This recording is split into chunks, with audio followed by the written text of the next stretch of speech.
conscious business now extends far beyond just are you paraben-free and sulfate-free and are you recyclable. It now extends into a space where we are asking ourselves, should our team also be happy in where they work and what they do? Should we be offering someone to come and do their nails during the week so they don't have to go and do that on their Saturday? Should we be doing our brows at the office? Should we be doing team building more? Should we be asking our employees, what do you want? What is important to you? So conscious workplace and conscious business extend far beyond the R&D. That should be a given, and brands should already have fulfilled that. And if they haven't, well, then they need to move fast. Yes, hell yeah, I love that so much. Hello, hello, hello, everybody. This show has been created to inspire you to take action, celebrating and reframing what success looks like, to be the best version of ourselves that we can be. and we have incredible speakers for you tonight. Hello, hello, hello, everybody, and welcome to the Future Females Show. I'm Susanna Kennedy, and this is the lovely Lauren Dallas. Woo, guys, thank you. Thank you so much to everyone tuned in online and our live studio audience here. You know this show is all about celebrating and reframing success, and it's really a platform to showcase women that are changing the game in their industries and I guess clearing the path for those of us coming up behind them as well. So Absolutely. Particularly excited for the theme of today, and that is, of course, conscious business. And our amazing speaker, we're going to be digging into the beauty industry. There's somebody that I've known for quite some time, and I've not only been following her career, but I've also been following her products and her product development with a lot of excitement. She is a former Miss South Africa, runner-up for Miss Universe. She has been working in the beauty industry for a very long time on multiple different levels. She also has her own cosmetics company here in South Africa. I would love to welcome Cindy Nell, who is passionate about making women feel beautiful in their skin and on their skin. Welcome, Cindy. How are you doing today? Welcome, Cindy. Thank you, Laura. Thank you, Susanna. Hello, everyone. Good evening. Cindy, I'd love to chat to you about the beauty industry because you are so passionate about making women feel beautiful inside and outside. How did this journey begin for you? Well, as you say, I've been doing this for a very long time. I'm much older than I look. I think, you know, before I tell you how the journey started for me, which was very much in my teens doing modeling and pageantry, and I think really the platform that has afforded me the opportunity to step into the beauty industry was the Miss South Africa platform. That really laid the foundation for everything that I do today. And but before I go into that, I think what is important is that what I can give to you tonight is that my journey of success started when I started standing out. And that is what I really think it takes in any career, in any business, is to get yourself noticed. And that doesn't necessarily have to be with a Miss South Africa crown. That can be within your company that you're working, within your own business. What is it that you're doing differently? How are you standing out? And I think that is really what catapulted me into my dream job and my dream life and my dream business. So I like to say that I went from beauty queen to queen of beauty. And that is literally what happened. I went from Miss South Africa into now running majority female employed, but one of the largest independent cosmetic companies in South Africa. And it's also one of the fastest growing, Fastest isn't it? growing. We have some amazing brands, Essence, Catrice, Caribbean Tan, a wonderful online shop called House of Cosmetics, and we supply all the major retailers in the country. And my career very much went from Miss South Africa, Miss Universe, some international modeling, to pitching, you know, running around doing pitches for beauty companies to run their events and their PR launches and do their marketing. And I kind of met my husband, and together we started something which he then later stepped out into. I am today the CEO and one of the shareholders of.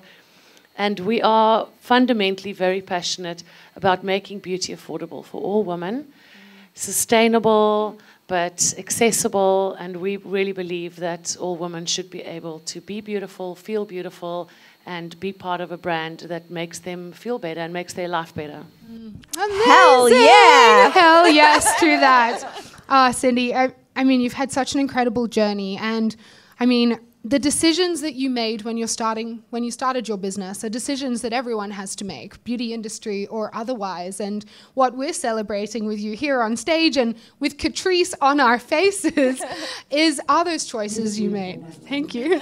Thank you. You do a good job. And I wanted to just say, standing in the back of the crowd tonight, I really noticed what a diverse group of beautiful people there are here tonight. And it's wonderful that beauty has really transcended so much from the typical pageant queen into this diverse group of beautiful people that we see here tonight. And that is exactly what we are trying to celebrate with Catrice, is that beauty is diverse and it's different and it's all of us. Absolutely. 100%. And so, you know, coming to the question on the conscious decisions you made to be a conscious business, why was that important to you and what were those key decisions? Conscious business is the product. The R&D today is really the foundation. I mean, that is a given now. That isn't expected. Your brands are expected to be conscious, vegan, cruelty-free, paraben-free, recycled products. Those are not things that you should aspire to anymore. That should be the foundation of every product.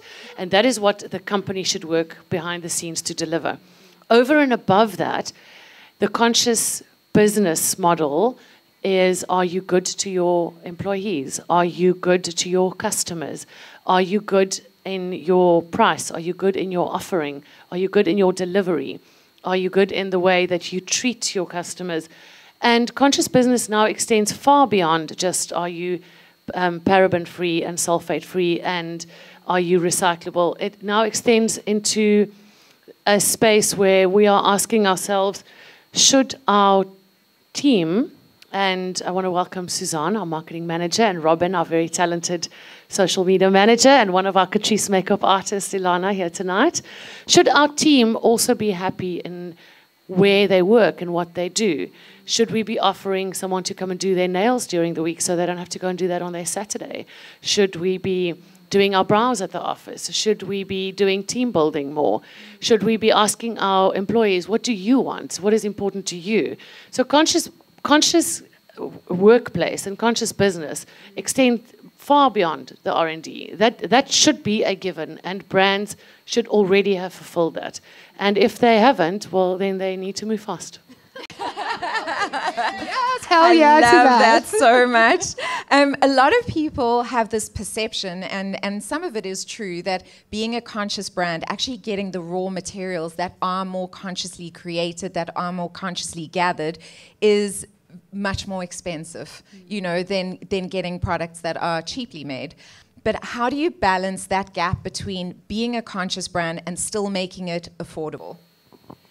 Well, Catrice, Essence, and Caribbean Tan are all 99% natural. It's very hard to be 100% natural, and there's a lot of misconceptions around being sustainable and being friendly. For example, people would say things like, you know, we don't want to put alcohol on our body, but cosmetic grade alcohol is better than the champagne that you put into your body on a Saturday. So I think it also comes with and not that there's a lot of alcohol in products anyway, but I'm just trying to make an example of the fact that there are a lot of misconceptions out there about what is good and what isn't good.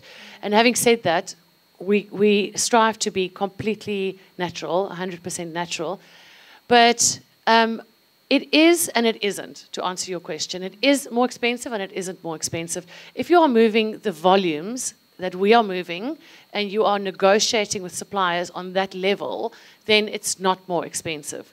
If you are a small business starting a makeup brand from your kitchen and you're having to buy in very small quantities, then it is more expensive. If you are working in the cosmetic industry, which has progressed very, very fast over the last 5 years, versus the fashion industry, which is very slow on the uptake, and for example, sourcing fabric locally versus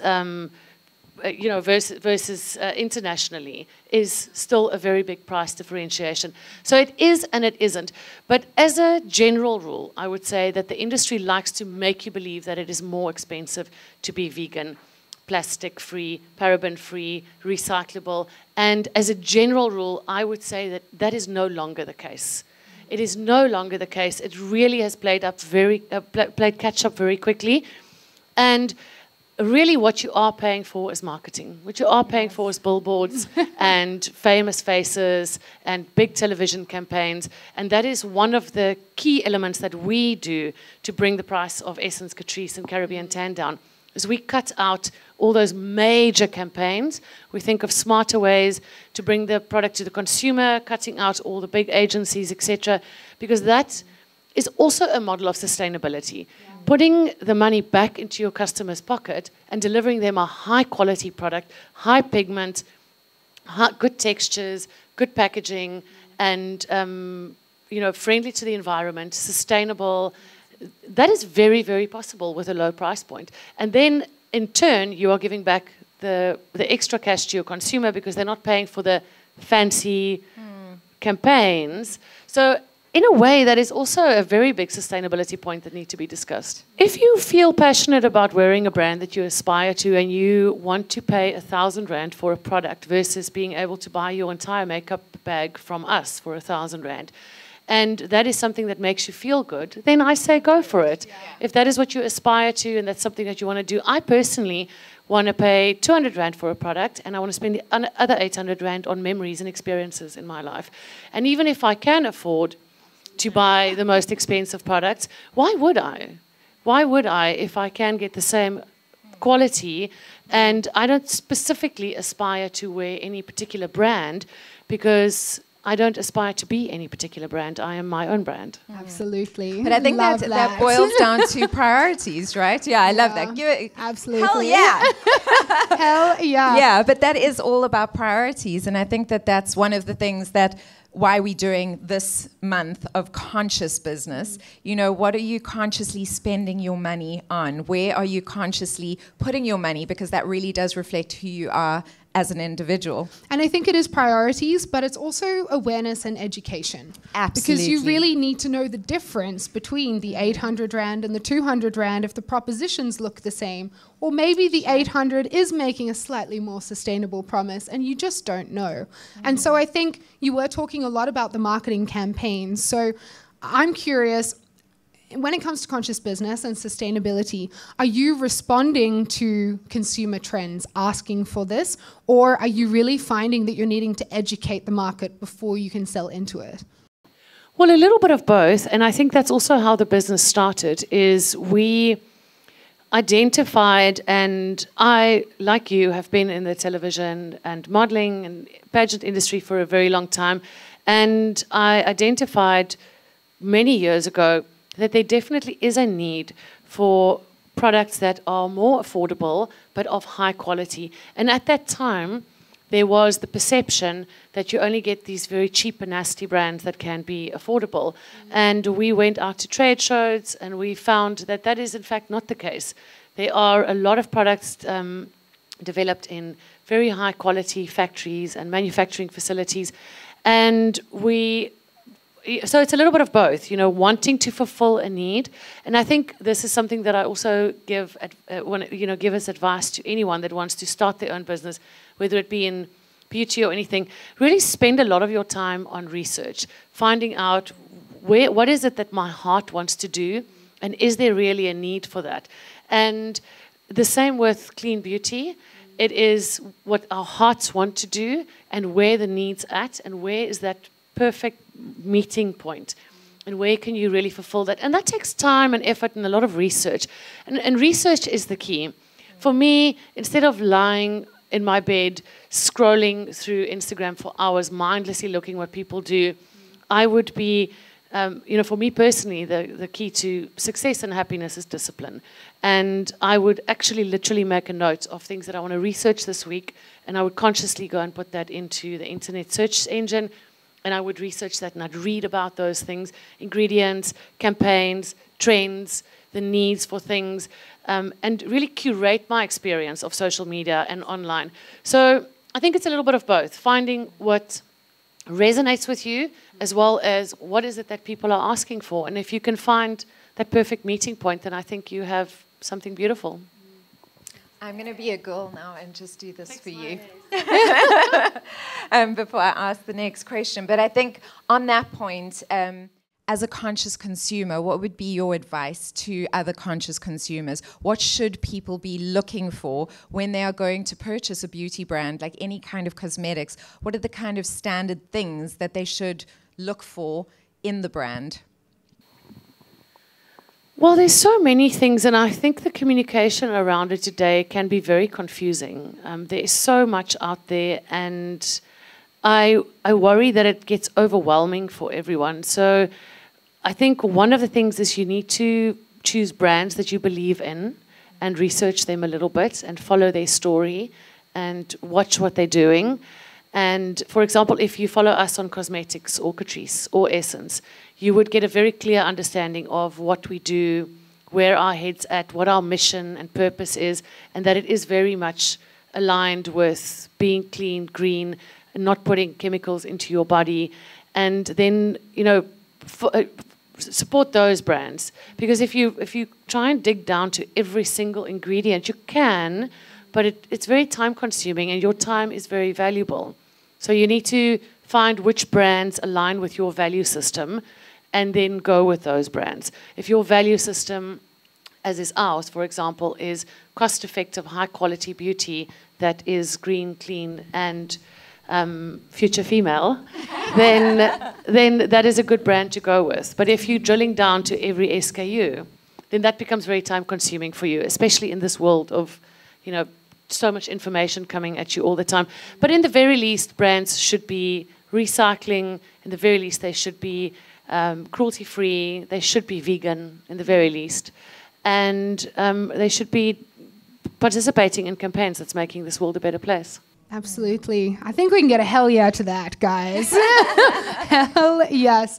Cindy, I think a lot of what you've been sharing is almost the baseline that is now expected, let's say, from a conscious brand and from a beauty brand that we're spending money on. So you have several brands. Obviously, Catrice is one that we're particularly passionate about, but how would you recommend, or how do you stand out, and how would you suggest to other entrepreneurs to think about standing up above that baseline?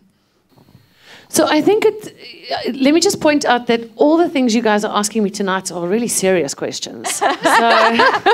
So you're kind of covering all the serious parts of the business. And I have to say, if you came to our offices or if you met our team, we are a fun bunch, and we are first and foremost focused on innovation, and we are focused on helping women to feel better about themselves and look good. And we really believe that if you get up in the morning and you put a face on and you look good and you are able to try the latest innovation and textures and colors on your face, then you step out of your house with a little bit more of a bounce, and you really are just the better version of yourself. And whatever that means for you, whether it's a BB cream or a lip gloss or a mascara or combing your brows to be the latest bushy brow look, or covering, I covered my grey with eyeshadow tonight because I've just come back from holiday. That's a good hack. I'm only 40, but so that's a little beauty tip that I can give you. But that gives me a little bit more confidence, because I don't really want to sit here with a couple of grey hairs. I've just come back from holiday, and what we focus on first and foremost is beauty is fun. Beauty is something that makes you feel good. It makes you be the best version of yourself. It makes you perform better. It makes you be kinder. It makes you be happier, because when you feel good that you're actually nicer to everyone. And when you're nicer to everyone, then everything goes better. So these are all the serious questions when we talk about sustainable business. And yes, we sit behind the scenes and we talk about all these very boring but very important things.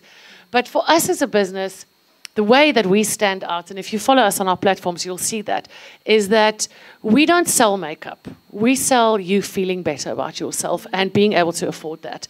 And that's what makes us stand out. Woo! I absolutely love that. And if I can tell you what I feel you're selling is also self-expression.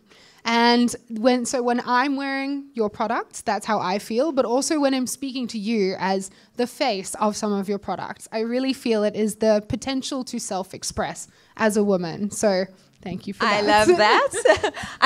I mean, one of the things that I've always gained from you is it's about the emotional connection, right? So how do the better we feel in our own skin, the more confident we feel, the more we are able to actually connect with people. I mean, that's just a reality for all of us ladies, right? And if you think about it, makeup is such a wonderful way to connect with it. Every time I pay at a till point, every time I connect with a car guard, every time I go and pitch at a meeting for a CEO of a retailer, every time I connect with a woman, I say to her, I like your makeup, love your eyeshadow, love that lip color on you.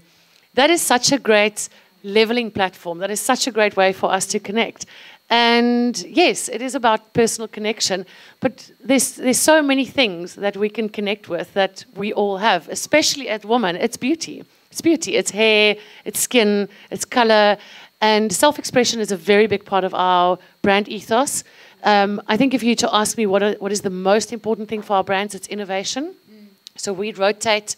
We try to come up with new products all the time to make beauty more fun. And because it's affordable and accessible, we're not shy to say, try this new thing, for example.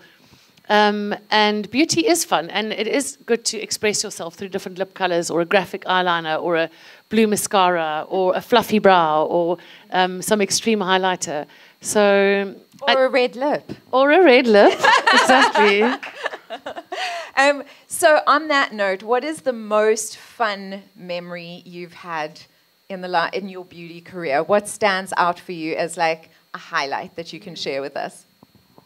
I think everything is a highlight. At every point in my career, I have tried to reinvent myself, tried to improve my understanding of what I do and businesses. And at every kind of stage, I try to do something new. So just before I turned 40, for example, I said to myself, you know what, I'm going to lose 10 kilogram, and I'm going to reinvent myself, and I'm going to change my body, and I have a lot of fun memories. And in my 30s, I had goals of becoming financially independent and creating a big beauty business. But if I look back at my life and what really stands out for me, it's the moments when you really get down and do the work, put the effort in. So whether it's getting on the bike to lose that weight, or sitting on the floor in a Clicks or a Discount merchandising the stand because we can't afford any merchandisers yet. So those are the things that stand out for me in my life. Those are the moments that you think, wow, that was so much fun. Look how far we've come. Do you remember what we did back then? We were sitting backstage on our laptops with TV shows, and then you kind of move your way onto stage and onto television. So the fun memories are really often the things that you think, oh, do I really have to do this now? It's 10 o'clock at night. I'm driving to Ermelo to go and merchandise a stand. So, and those become the best memories of your life. And those certainly are the ones for me. Absolutely. I think, the way that you have grown, obviously as a woman, but also as a female founder, and now as a CEO with a team supporting you and everything you do is just incredible. So what would your advice be for someone who is, Cindy, quite a few years ago and a few steps behind? What is maybe something that was a challenge for you overcame that they could avoid? I think just on the topic of future females, my advice would be to not be so fiercely intimidated by men and learning from them. Women in America were only allowed to vote 100 years ago. And to put that in perspective, I'm 40. So if you think about how new our journey as future females are, and that we have this fierce opinion that we must not include men in our lives, and we must not learn from them, and we must do it on our own, I say we are the generation that is still learning from them, because we are a few steps behind by no doing of our own in any world or continent. But we are the generation who, you know, if you think about typically the men would bring the boy child in behind the till, and he would work the till in a cafe or in any kind of business. That would be the automatic person that would take over the business. And my advice would be not to try to be so fiercely female that you're actually stumbling over yourself because of the concept that we mustn't include men into our life. I think that we are in a natural progression of a space where we can hand businesses over to our girls and they can come in behind the till point, not because they're girls, just because they can. And also the boy child can. But I'm obsessed with this, Cindy. One of the things I'm super passionate about and Future Female stands for is exactly that. It's closing the gap. And knowing that you can't close the gap with only 50% of the world focused on it. We have to have 100% focused on it. Otherwise, you're almost doing the opposite. Yeah. So if you ask me, Cindy, 10, 20 years ago, I was so femme power that I often missed a couple of beats that I could have maybe learned. And I mean, my husband and many other men have been great mentors and coaches to me. And I wish that I had taken more from that. Yeah. To say, you guys did have an advantage to us by no fault of your own, but just the way history was written. So take from men, take from women, regardless of gender, and build your own empire. And what I began my interview with, I will reiterate, if you want to really be the best version of yourself, if you want to fulfill all your dreams, then stand out. Stand out. What are you doing differently? Are you the woman that are bringing in more deals? Are you the woman saving the company money? Are you the one lying up late at night writing business plans? Do you have a side hustle? I mean, Suzanne has got buying properties that she rents out as her side hustle. Do you have side hustles? Do you have, what are you doing more over and above? Or are you lying there scrolling through your Instagram every night, and when you wake up in the morning, you do the same thing? Because if you do the same as what everyone else is doing, you're going to get the same results as everyone else is getting, and then don't complain about it. Yeah, absolutely. I think there's a huge, go for it. Woo! Thank you for that. I think there is a huge misconception between feminism, you know, and there's a lot of people that think being a feminist is like hating men and keeping them out. But there's a lot of male feminists that I know and love and celebrate, and it's about really just equaling the playing field, like you were saying. Absolutely. You know? So I love that. Cindy, you've been absolutely amazing. I know that we could speak to you for so much longer, but we have run out of time. Is there any final thing that you'd like to leave everybody with? Not really, I think that's Lipstick. We got it all in. Yay! Thank you so much, Cindy. Thank you so much. Thank you to our audience. You guys have been amazing. Thank you. Give yourselves a big hell yeah! Woo! And to everybody watching at home, thank you so much for tuning in again. I'm Susanna Kennedy. This is the lovely Lauren Dallas, and this was the Future Females Show. See you again soon. Thank you.